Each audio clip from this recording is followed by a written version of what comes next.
Reservoir project is closer to making water come out of your faucet than ever before. That is thanks to a new low-interest federal loan secured by Congressman Garamendi to expand California's water storage capacity for the first time in decades. To explain how all of this is going to work, Congressman Garamendi is with me live. Good morning to you. Good morning. It's good to be with you. An exciting project for California. It definitely is. This step forward for the Sites Reservoir project is monumental, and we'll get to all those developments in just a second. But because we have you here and Russia's war on Ukraine rages on, I have to ask, last week, Ukraine's President Zelensky pleaded with the president to send aircraft to help them close the skies over his country. America has resisted that as a step too far. Russia has said that kind of move would be considered an act of war. But America has provided drones to Ukraine, and those drones are now hitting Russian tanks. How is that any different? Well, the no-fly zone can be done in a couple of different ways. One, you can bring in airplanes, but the airplanes, the MiG-29s, slightly used, wouldn't really be effective in eastern Ukraine because the Russians have a very, very sophisticated air defense system called the S-400 that basically can take any airplane out of the skies in eastern Ukraine.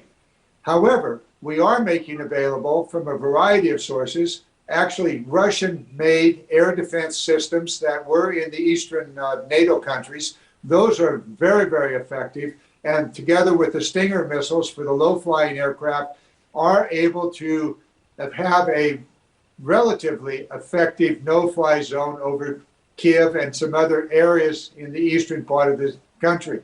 And so that's what's happening. Those systems are being moved in. Many are already there. The president is heading to Poland this week for more talks to try and calm this situation. Putin is looking to China to shore up its resources. Senator Lindsey Graham has said that this country needs to stand up to China, a country that is, quote, all in with Russia. How do we do that effectively? Everything we have here seems to be made in China, so we're just going to go without all the products folks have come to rely on, you know, with sanctions or something like that to send a message? Well, there are very specific things that can be done to encourage China to not throw in 100% with Russia. Sanctions are one of them. Other trade opportunities or trade deals of various kinds. China is extraordinarily dependent upon the United States and Europe for their exports, actually more so for Europe. And so if the Europeans, together with China, begin to put trade pressure on Russia, doesn't have to be the kind of extraordinary sanctions that we're currently doing against Russia, but just the fear of reduction in trade with the United States and Europe will cause China to think very, very carefully about what it wants to do to support Putin in Putin's horrible, inhumane war that he's now conducting in Ukraine. So we'll see what happens here, but really the answer is, can we continue to put more and more pressure on Russia with our current sanctions? The answer is yes. We're going to continue to ramp those up. Absolutely. Okay.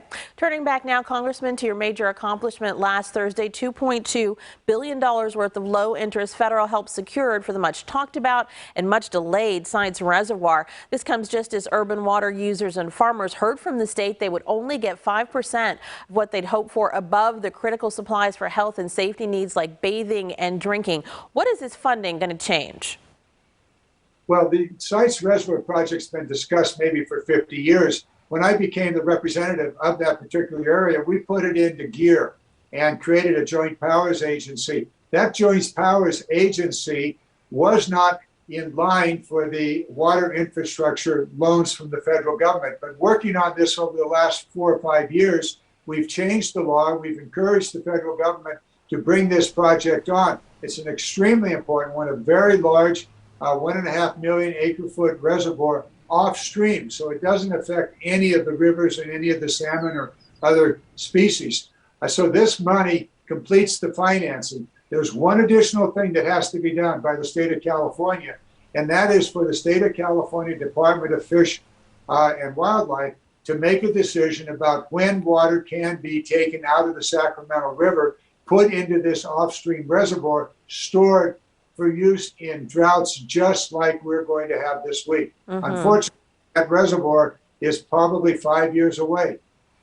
Exactly. And I was going to say, you're talking about not impacting area rivers, but it's going to pump water out of the Sacramento River, something that environmentalists are still very concerned about. I know you've already issued the call to Governor Newsom now that the rest of that public funding for this $4 billion project has been secured, saying that it's time for permitting hurdles to get out of the way for this facility. Have you seen any action or heard anything out of the governor's office since you put that word out last Thursday?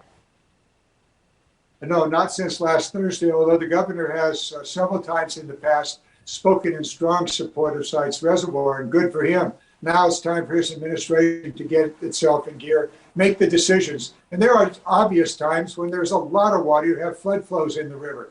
Those are the times. Also, you have times of the year when the fish are not in the river. So it's a fairly simple thing if you are using real-time monitoring. And here's the key. Real-time monitoring. Don't base it upon some history, none of which is relevant given the changing climate, but based upon monitoring where are the endangered species, what are the water flows, when can you take the water out, based upon what is happening now, not 10, 20, 30 years ago.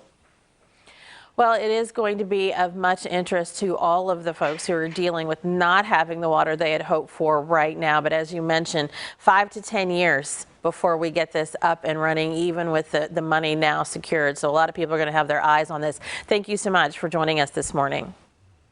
My pleasure. Good to be with you.